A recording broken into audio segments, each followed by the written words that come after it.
Okay. It says that we are live.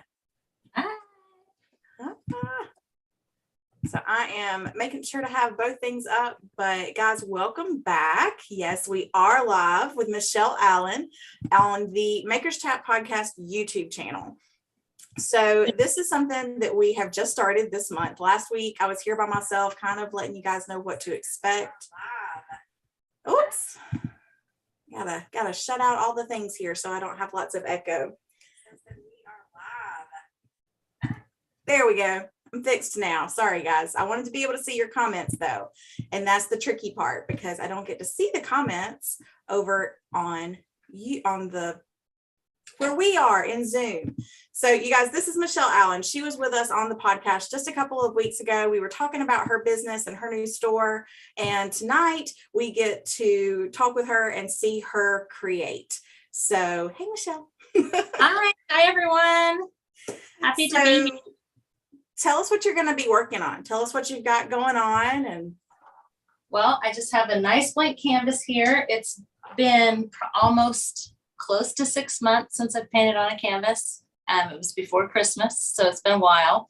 And on my to-do list for May, I said make time to create. And so this seems like the perfect time to try and get something on the canvas and let the creativity flow. Love it. So you're getting ready to start something new. What do you typically do? How do you decide what you're going to work on? I usually start with 2 colors and just 2 to 3, and then get that all over. And then I will kind of just go with what feels good, and I'll definitely talk it out because that's what I do even when I'm not with another person. Love that. I love that. I'm a talker and I talk to myself too. So that makes me feel a little better. I'm gonna go ahead and share the YouTube thing. Awesome. And then I've already picked the colors. How long have you been on YouTube, Michele? Me on YouTube? Mm-hmm. I put maybe a year, but I've got like 2 videos on there and they're neither one great. You know what I mean? So I haven't put a lot of effort there. There's only so many hours in a day. So I've kind of, I thought that I would be a little further along on YouTube for sure. But, you kind of got to choose and not let yourself go crazy over it. Oh, absolutely. Yeah. And if you get hung up on the social media and the marketing and all the things, then the creating loses some of its fun, and you don't ever want that to happen. Right. Yeah. So I'm going to start off with Blue Iris and Fancy Farm Girl from DIY. And I told you already, but all of my supplies are at the store now. So I'm using brushes and supplies that I don't normally use, but I think I've got all of the paint I have left to here out. So it's going to be interesting to kind of see what we end up with. And so these are the colors, just a green and a blue. And I'm just going to get it on here. See what happens. Did you already say what brush that was that you were using? I didn't. It is a 2.5-inch brush that I had before I had Paint Dixie brushes. Yeah. And so it's just a 2.5-inch. It's actually by Country Chic. It's just like a flat brush. It's just a flat brush, right? I usually use like my Dusty or my VIP when I start a canvas for the background, but the Dusty I think is 2 inches.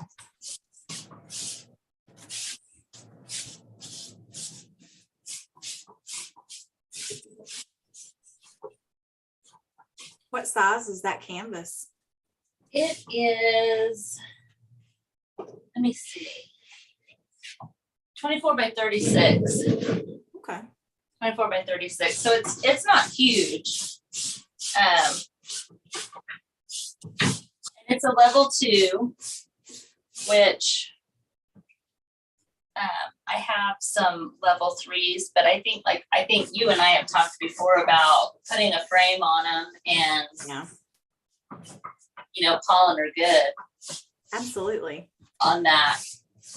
I know that technically there's a little bit of a difference, but I can't see it. I can't really see the difference in the canvas itself. To me, it's just the frame. So. And honestly, I think that if you're one to gesso your canvas first, even the gessoed ones, like I think some people do that. Yeah. Then I don't know that it matters, especially if you're going to do that step. I had a friend who's an artist when I kind of first started painting that told me that the beginning artist always made the mistake of not gessoing their canvas and letting it be too thin.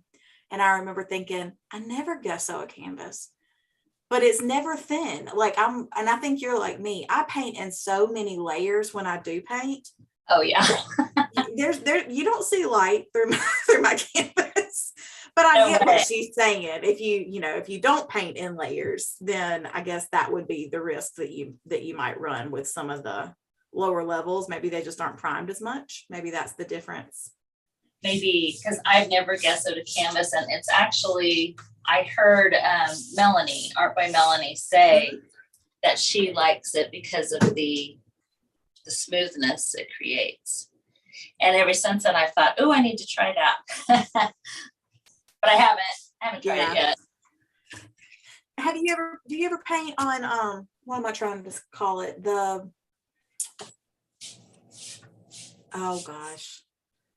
I forget what they're called, but they're called like art boards or gesso boards or something like that. Yes. It's not a canvas, but like you actually, they say paint surface that you buy at the craft store. Have you ever used one of those?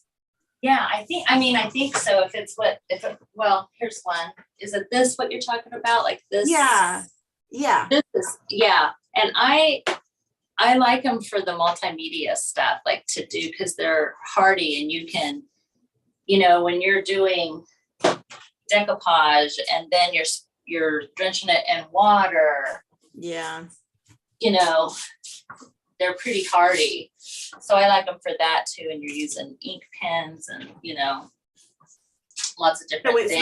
Is it not a super slick surface? I always thought maybe it would be too slick to do all the water and stuff. No, it's not too unlike a canvas, honestly. Okay. In my opinion, good to know. I don't think, I guess everybody's kind of picky about certain things. You know what I mean?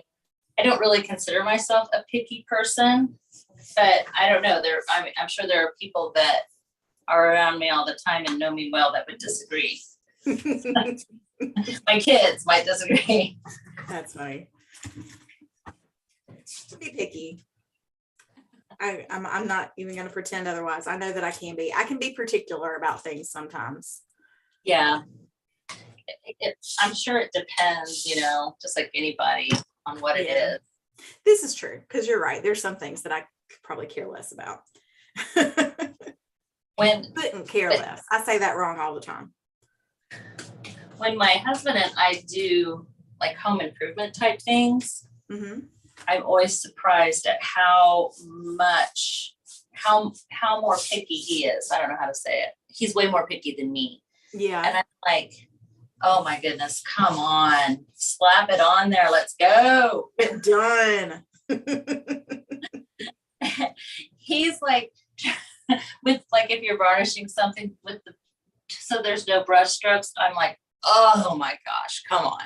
Seriously, nobody cares. Nobody sees that. Nobody cares. Goodness. That's funny. And you would think it was me. Yeah, I don't think my husband's a little more like me in that regard. We like to just get things done. Although I will say he is, and he'll tell you he's got ADD, and so he can get hyper focused on the details, and want to get it just right. Mm-hmm. But it always will reach a point where he'll just be like, just got to get it done. Just got to get it done. Yeah. Well, that's better than, as ADD, as a person with ADD, saying you got to get it done than saying, oh, I'm tired of this. I'm bored with this. What else? Yeah, let's move on to something else. That's true. That's kind of, I've definitely been guilty of that. A time or two. Time or two. A time or two or several. Yeah.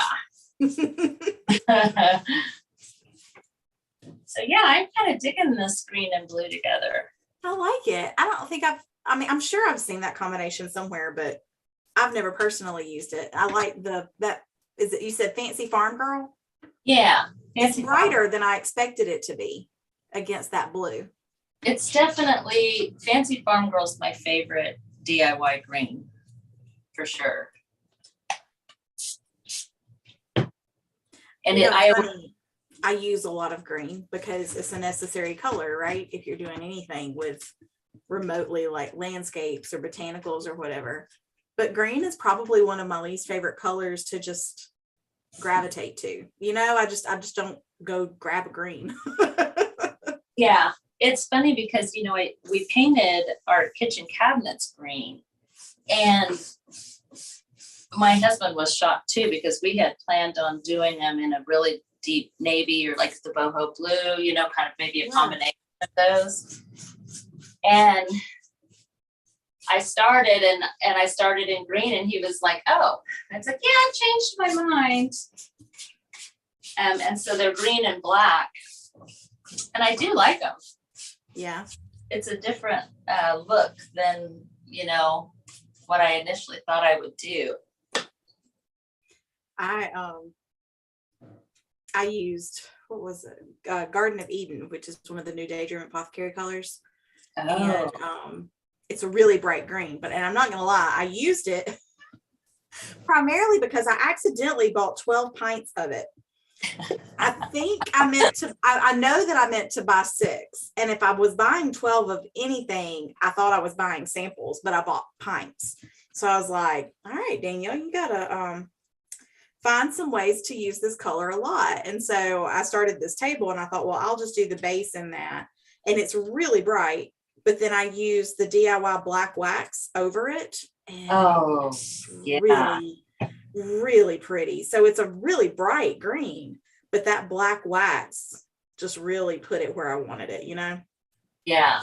Yeah. That's what on my kitchen cabinets, I used black wax too. And I really like it with the green. So what are you doing there? I'm just trying to I like that they're blended, Mm-hmm. but now I'm just kind of trying to make some areas where the colors stand alone. Okay. And my blue iris that's here is really thick. Like I'm kind of at the bottom. Gotcha. So it's pretty thick. Like, I mean, I'm basically shoveling it off the palette like that. Nice. And usually when I'm painting like this, I like to continually turn my canvas, Yeah. so that I'm not completely, I guess I want to say married to, its orientation just yet. Right.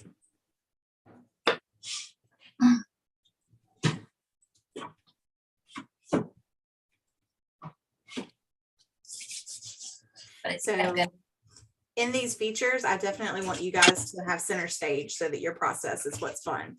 But I feel like I have to have my hands busy because I want to watch what you're doing, but I don't want to constantly talk over you. So I'm making a bracelet. Just in case anyone's wondering what I'm over here jerking at, I'm doing a wire crochet bracelet. And I was telling Michelle before we got started, I've been making these for years, and I used to basically do it in my sleep, but it's been a while. And I realized today I was out of stock. And so I'm making some stock here. And I feel like I'm reteaching myself a little bit. I mean, I would have to have my hands busy as well. I couldn't just, yeah. Yeah. That queen bee. Yeah. It's pretty. And this is from having put it in a FIFO bottle. So what's left in here is, it's thicker than water, but the consistency is obviously thin enough for it to run. So you put the paint in a first in, first out bottle, and then you just added water to what was left in the can? And shake it up. And so I have several cans like that. And I really like it. Smart. I use it a lot, actually. Yeah. I've taken to, especially with DIY paints, but anytime I'm using a paint that just gets a little thicker, I'm bad about, well, no, I don't want to say bad about. I'm a frugal person. So if I really like a color, I want to buy a larger size. The downside to that is you keep using it, right? And opening it and exposing it to air. And next thing you know, it's getting dried out on you. And so I'll literally just like take my mister every time I use one of those colors and spray the top of the bottle before I close it back up to try to add some moisture back in there, because yes, definitely. I think that's smart. I do that too on some of mine, or I've learned to, Yeah.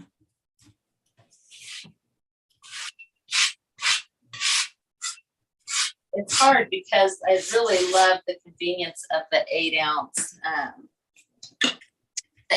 ones, but I'm like, it's hard, I know that it's less per ounce to buy the bigger one. Right. And so my brain will not let that go. I've also noticed that I'm bad to like just leave a little bit in there to let it dry out. So I'm trying to teach myself this year, like once a week, to just kind of open all of them and spritz them with water if that's what I need to do. Yeah. I lost a few last year and that made me sad. Yeah. I definitely have some right now that are kind of, they're definitely in that place. And this little thing is literally chunks of DIY paint that dried out, that I use like chalk or whatever, and it's just a little sketch, thing. Yes. I'm gonna try and use them. It didn't become it's not as vibrant as I thought it was going to be, but it was fun to try it. I'll probably end up painting over this. But did you seal it? Yeah. And it didn't brighten up at all? No, it didn't. And I think it's Fancy Farm Girl and Mermaid Tail and either Hey Sailor. I think it's Hey Sailor. Yeah. So it's blues and greens again. But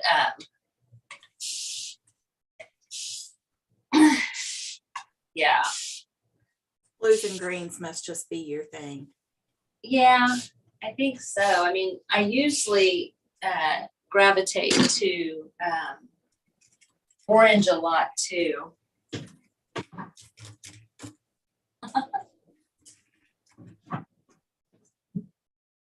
I did have.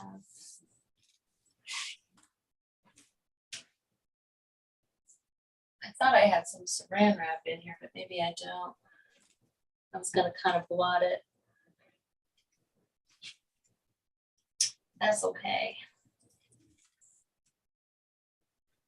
I'm looking at netting. I'm going to blot it with something. Yeah. I bet if you crunch up paper, it would do something similar. Oh, yeah. Yep, I think you're probably right.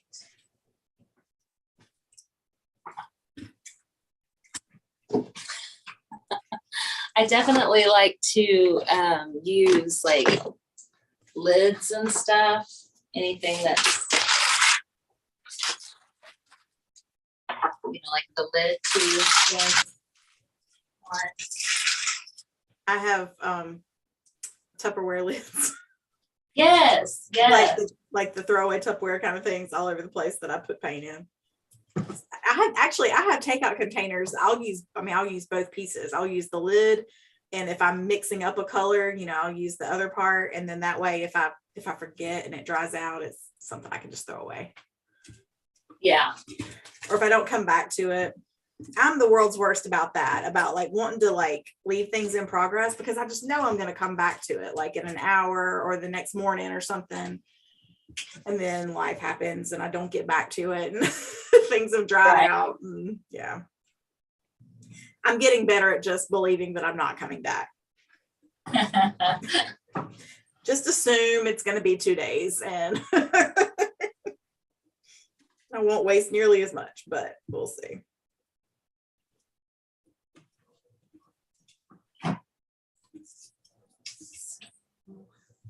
I definitely want some warmth, some more like some orange or some red in here.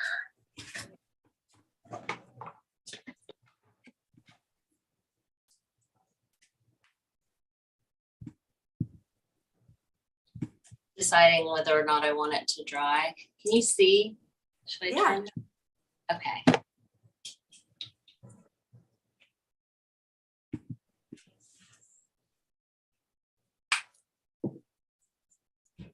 So you do a lot of decoupage, right? In your art and on your furniture and stuff? Yeah, I definitely I like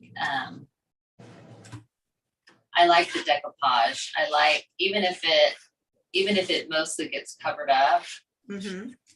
I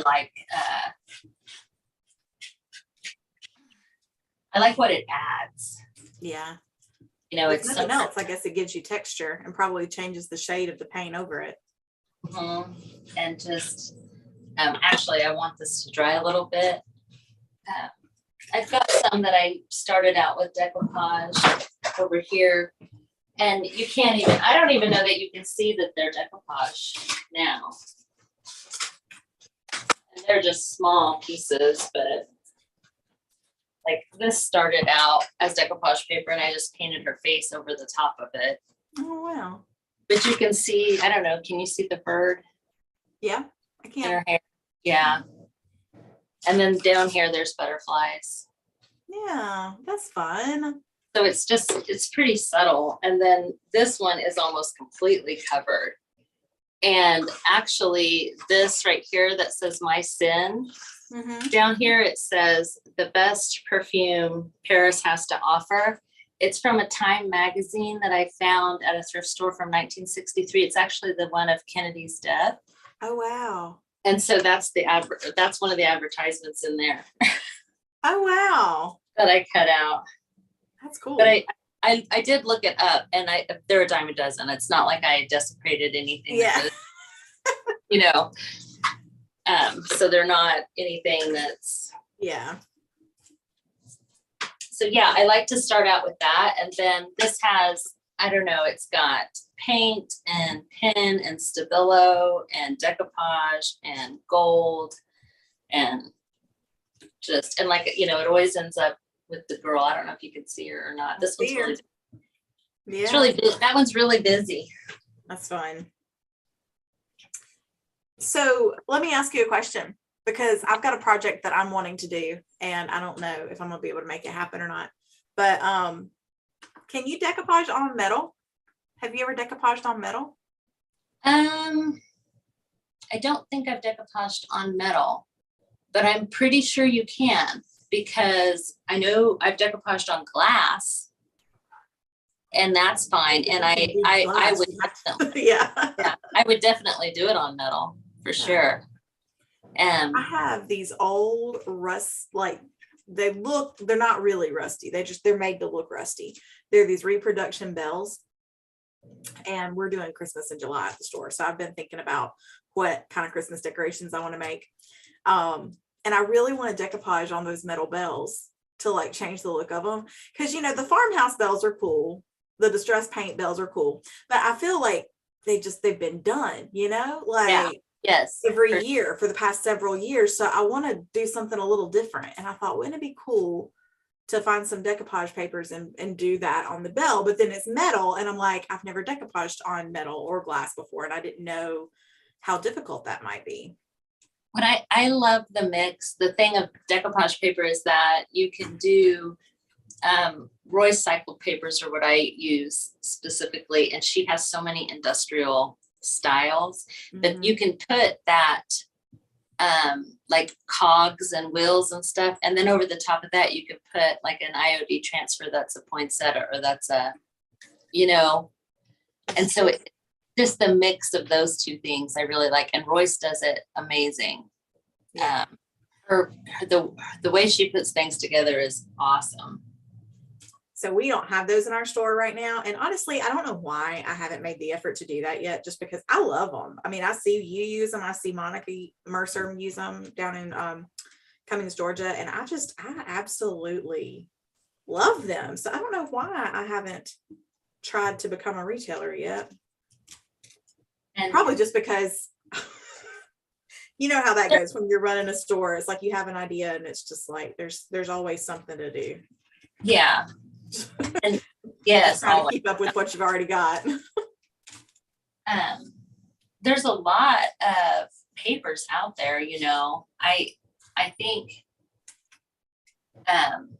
honestly, this is weird maybe, but Royce, when she's live and when she's talking, she laughs, and her laugh is just so contagious, you know. So I became enamored with her.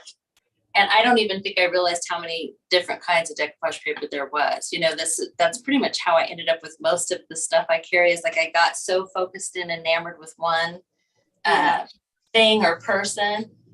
And I don't know, I'm okay with that, you know. Yeah. I'm okay with that being the way that came about, honestly. Absolutely. Not a problem with that in the world. I think that's what makes it all different, right? Yeah. It's good to be attracted to people. I mean, there's probably plenty of business coaches or whatever that would say that I should have, I don't know, you know, researched everything to the nth degree before I decided, but I don't know. It definitely wouldn't be me if I did something. That's what I was gonna say. That's the whole point of having, you know, your business that's got your personality and what attracts you. That's who you're talking to, right? Yeah.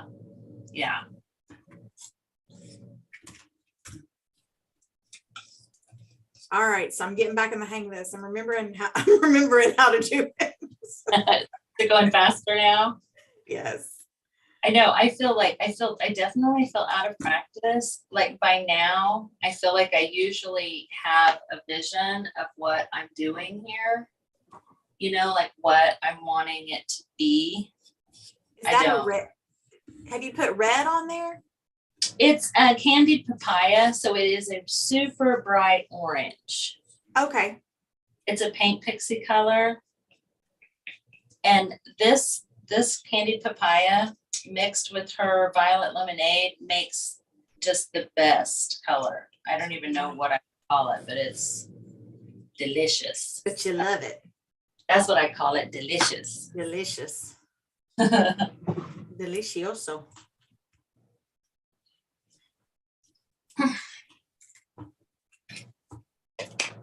So yeah, I can tell that this is definitely going to be many layers. Yeah. For sure. The best ones are, right? Yeah. I mean, you get to put more of yourself in them and it's just fun. I'm definitely enjoying it. Good.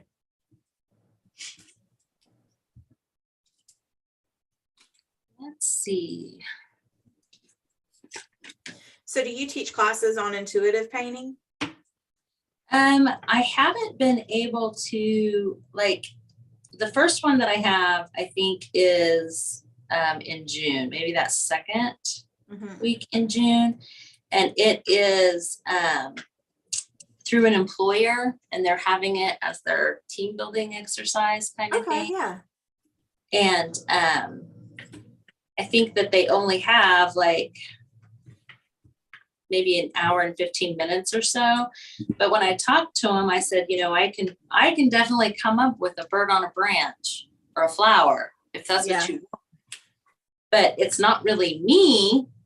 Yeah. If you want, you know, me, then it's going to be a little bit more woo-woo. Yeah. A little bit more woo-woo, a little bit more hippie. A little more talking about what you feel. Yeah. And it's a nonprofit for domestic violence place. So I think that they're into the woo-woo. They're fine with that, I think. Yeah. They're fine getting in touch with how they feel. Oh, yeah. It's always a good thing.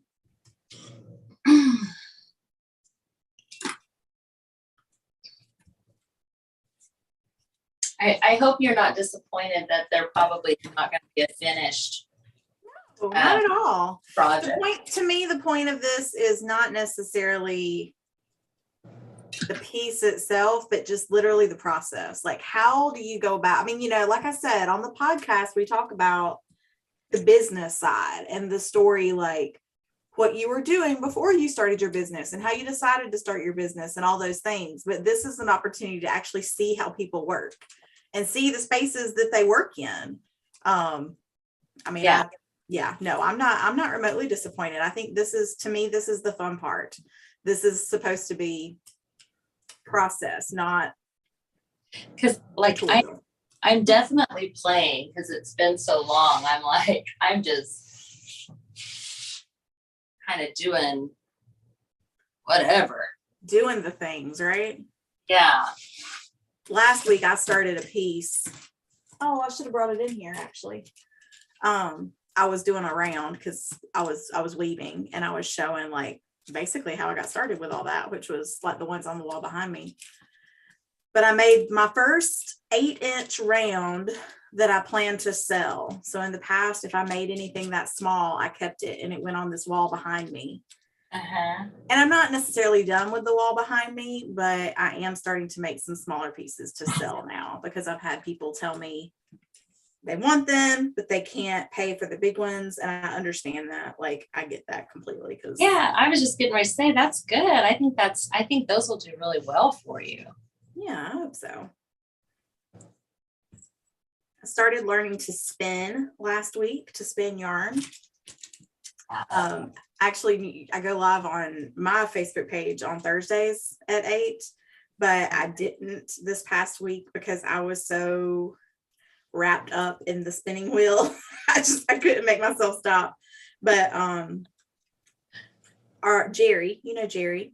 Yes. With Ellie's daughter, she used to, I'm not sure exactly how long ago, but she used to raise sheep and harvest the fleece and spin and process the wool and spin art yarns and do all sorts of stuff. And so she has multiple spinning wheels and she had a lot of supplies and stuff. So when I started talking about it, she was answering a lot of questions for me. And I was like, okay, here's the thing. As with anything new like that, it's expensive to get started. Yeah. So like to buy a wheel and buy a carder and buy all the supplies and everything.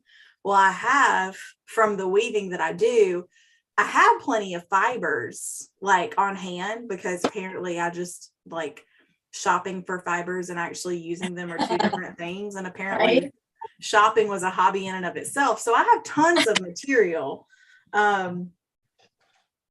So anyway, so I had plenty of that, but like the actual equipment, I wasn't quite ready to bite the bullet, especially not knowing whether or not I was going to be any good at it. You think about if you spend a lot of money on equipment and then you find out like you really suck at it or even just that you don't like it. Sometimes you get started with something and you like watching people do it, but you don't enjoy it yourself. Yeah. So I was worried that could be the case. So she loaned me a spinning wheel and her drum carder so that I could kind of try it out and see. And I have become completely addicted. So now I am actively shopping to decide what I want because I will be buying equipment before long. My husband came up behind me the other night actually and took a picture over my shoulder, and I didn't know about it until he sent it in a text thread to my family. And I posted it on Instagram the other day because it was really good actually. I was like, wow, you should take pictures for me more often, babe. It's really neat that he took your picture. Yeah. Just I think that's super I don't want to just say sweet because I mean something more than that. He's very attentive.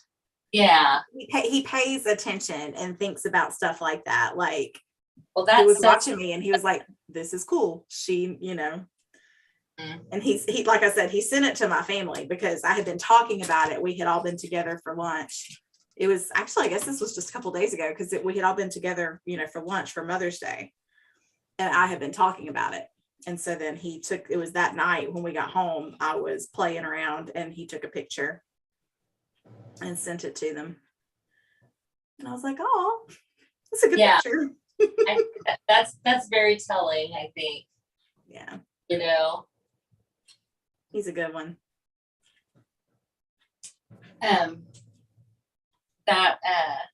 That book we talked about last time, Atlas of the Heart. Yes. So that friend of mine, I actually went to her house last night and just kind of sat outside and visited. And she has her kids, they do it's emotions, and they do an emotion a night, her family, and discuss it. And I thought, I mean, I guess you talking about your husband doing that made me think of that. Yeah. I think that is such a neat, kids, it's really hard for kids to identify their emotions. Oh, yeah.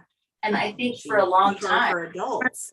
Yeah, exactly. Yeah. I mean, it truly is. I spend a lot of time thinking about it, thinking about how I feel and why I feel that way and blah, blah, blah. So yeah, I do too. I haven't gotten that book yet, but I haven't either. We talked about that, 2-3 weeks ago? I don't remember exactly the date, but it's been a while. Yeah. It's been a little bit, and I still haven't either. But I mean, that's one of those I'll probably download and listen to because she usually reads her own books and she has such a soothing voice. So if y'all haven't listened to the podcast yet, you should. It's Going All In with Michele Allen on Maker's Chat.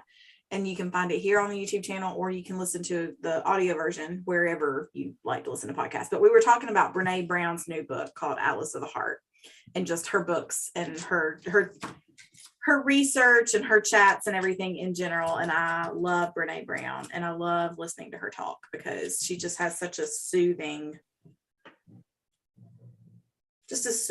voice. And the way that she talks, she's so, I know that's just the nature of what she does, is that she's very compassionate and understanding. But goodness gracious, I love listening to her talk. I have not ever read one of her books. Really? No, all I've ever done is listen to snippets and catch the, those little highlight reels or whatever, the little phrases or whatnot. But everybody, I've never heard anything negative. Yeah. No. I love to listen to her podcast.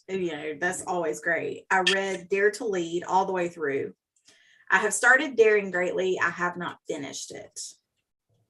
I can't remember what happened actually that pulled me away from it, because usually I really like to finish a book. But you know how sometimes stuff just happens and it pulls you away from it, and then it's like a conversation like this that reminds you that you didn't finish it? Yes. Yeah. So now I'm like, I need to go pull that book out.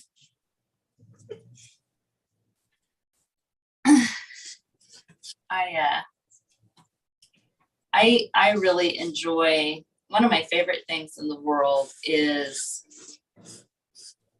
and I say women, but I don't care if it's men too. I guess I haven't met a lot of men that want to talk about this type of thing. You know what I mean? But I'm of course, I would be happy to have a conversation like that. But I enjoy having books like that and then discussing it with my girlfriends. Yeah. What did you think about this? Just getting those different perspectives, even if they're differing opinions, that can make you look at something differently. I love it. It's like, and I'm really blessed to have a group of women that lift me up in that way, that elevate me and my thought Yes. process.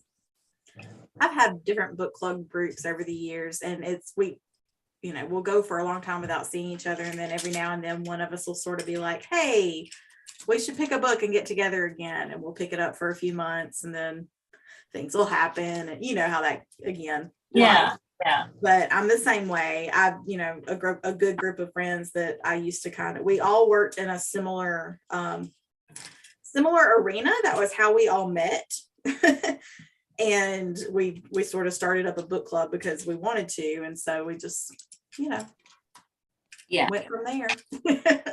And yeah, those kind of thought-provoking books like that, or a lot of times I'll get emotional, I'll cry or whatever. My husband's just kind of like, I don't understand why you would ever. Why do you enjoy crying? Voluntarily. Yeah. It's like, no, thank you. I like to experience the entire realm of emotion, I guess would be the way to word that, right? Yeah. Yeah. And I really am in awe of people that can take something that I felt and verbalize it so well. Yeah. That's such a huge, that's such a huge admiration.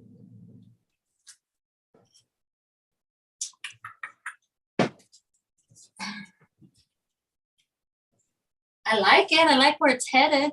I do too. Rotating her around.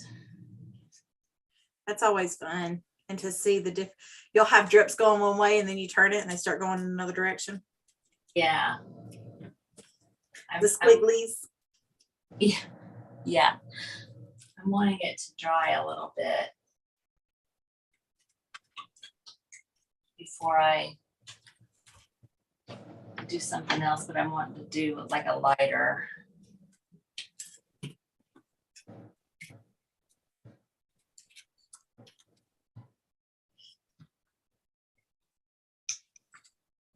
I don't know. I have my heat gun, but I don't know how much time. I don't want to Good. Start blow drying. Yeah. Well, I'll tell you, it's about 8:45, and we said that we would keep it to about 45 minutes. So probably it's a good time to break anyway. And that way you can just keep going and make all the noise you want and not even worry about it. Let's see what you I was about to say, I'm going to finish this little row here and I'll show you what I've been working on. Yes. So I do these, I like to mix things. And the very first thing I ever did creatively, I guess, to sell was crochet. I didn't do it for very long at all, but I would crochet just different things. So when I started making jewelry, I wanted to combine the two somehow. So I use this art wire. And what I do is I string beads onto the wire. And then I crochet and pull it into this. And it turns into, hang on, I'll show you one. That's so cool. Depending on how tight or loose I do it, it turns into this. So like that's one that I used gunmetal, and I used the Swarovski crystals. That picks up a lot of color. And then this one, I used a lighter gauge wire, and I used bigger stones. Oh yeah. So this is my favorite. And usually what happens is I'll get in the mood to make them, and I'll make like 10 or 12 at a time. But it's particularly easy on your hands, as you can imagine. You're crocheting with wire. So, after I make 10 or 12, it's like I got it out of my system. And it's okay because we've been sitting here for 45 minutes and I'm 75% done, maybe. Yeah. So they take a lot of time to make, and they're not, the materials aren't cheap. So, they're not necessarily inexpensive. I sell them for about $48 a piece. Yeah. So people love them, but they're not necessarily the fastest seller that I have. So usually I make 10 or 12, and then I can take a break for a while because I've got enough. And then I'll start to run low, and I'll be like, okay, and so that was like today, or I sold my last one. I didn't realize I was down to like one, but I sold it on Saturday. It was a guy bought it for a Mother's Day present for his wife.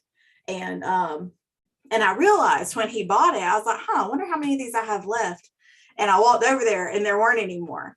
And so I was like, oh, okay, I need to restock. And I have a ton of this howlite. It's howlite that's been dyed to look like turquoise. And so I have a lot of it. And I thought, you know what? It's a pretty look. And so I thought I'll make a few of those. Do you do anything with like that other than bracelets, like earrings or like, I mean, anything that you can crochet with yarn, you can crochet with wire. It just takes a little more effort. So I'll crochet. I've had earrings. I'll crochet circles because you can, crochet around, and I'll do that and pull the stones into it or the crystals or whatever, and make those. And I've done like larger ones and made pendants out of them. The thing with the pendants is that it is essentially you're making like a mesh. So you can basically see through it. So it matters what color you wear it on top of. So I didn't sell quite as many of those. Yeah. Because you pretty much have to wear it on a solid color. If you wear one of those over a pattern, it's going to disappear. It's going to end up blending in. Now, I will say I went through a phase because to me, it's part of this. It's not the same thing, but it kind of is. I do love to work with wire, and I'm looking to see if I have one like right here that I could show you.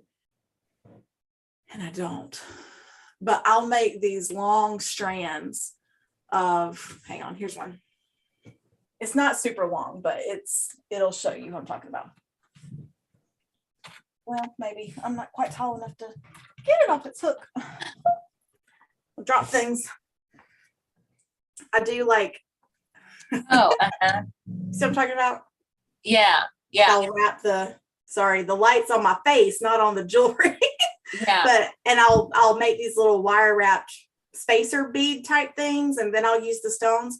So I went through a phase where I would just make strands and strands and strands of these because it was my favorite thing to make.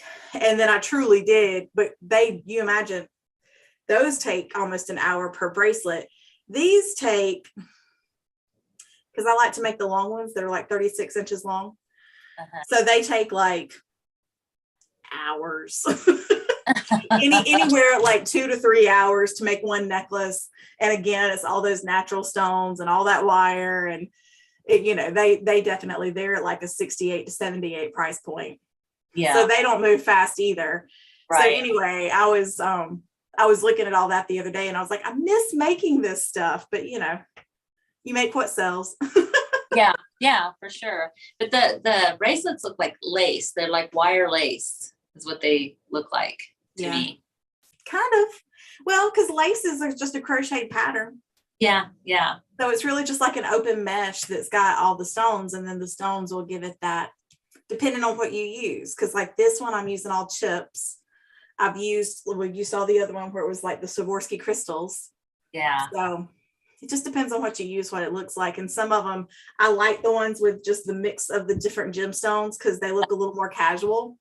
But I've also made them on pewter wire and used all the same like tiny faceted stones. And those look like, you talk about looking like wire lace. I mean, those are fancy looking. Yeah. They're fun though. I do love it. I just, I love all the things I do, and I can't, I go through phases. So I've been waiting for a while, and lately I've been like, ooh, I could do this. Ooh, I could do this. Feel like I'm about to be on a jewelry kick again. Yeah. It's good though. It's good that you can go out and come back, and keeps it all interesting, keeps it all exciting. And I don't know about you, but I am, when it comes to making things, I can be a bit of a production junkie. Like I can get lost in the sitting down and the making things. Like I said, I would make 10 and 12 of these time intensive things at a time. And then the same with the rounds and the weavings and stuff. Yeah. So it's good for me to be able to switch back and forth, because what'll happen is after a couple of weeks of my laser focus on the one thing, I've got so much of it that it's like, okay, that's enough stock for a while. So I do the pretty display and I move on to the next thing, because if that was all I did, I don't know what I would do. Yeah, I wouldn't have to start wholesaling, and I do a little bit, but that's not my main business model. So, and I don't know, I want to be able to do all the stuff, not just, I started trying to make, this is so funny. Like, this is wood and IOD transfers and then resin over the top, and I was like, ooh, I totally wear those as earrings and that as a necklace. Yeah, you could. And I just haven't worked with it that much. So I didn't know what I was doing. And so now I've got to figure out what I do, like how I sand it and what I need to do now. I don't usually think past that part. Like, I'm like, oh, that'll be cool. And then do it. And then I'm like, oh yeah, there's more involved here. I got to finish this off. I got to do this thing. Yeah. I did take my little, I know you're a retailer for books. Yes. The returns address, how they have that little sticker. Yeah. I don't have it anymore, but they used to, and I saved it. And so I made, because I love it. I'm like, I'm definitely going to wear that. It's too cute. Oh yeah. I love that girl. She's my favorite. Yeah. But yeah, it's fun to play with everything. I want to play with all the things. I know, me too. Well, thank you for coming on here with me tonight. This has been fun. This is the first time that I had a guest on here with me, and we're growing the channel. So I don't know that anybody was here with us live, but I'm sure people will watch the replay, and it was fun. Absolutely. It was just you and I hanging out. So yeah. I love it. It'll be out there for eternity. It will be out there for eternity. And again, the whole idea is just to get together and make things and talk about the process, because that's the fun part. That's why we do it. I started the podcast to talk about why we do it and the business part and all the things, but the creating that's why we do it. It's why we started, and it's why we love it. So I think this will be a fun thing to add to get to know people a little better. Yeah, definitely. So, all right. Well, thank you guys. We're going to end this live stream and come back next week at 8:00. And I've got another guest, and I think it's Renee Smith. I'm pretty sure it's Renee. If not, then she's the following week. So I know we've got folks lined up for the next month. I'm really excited for you to get to see all of them.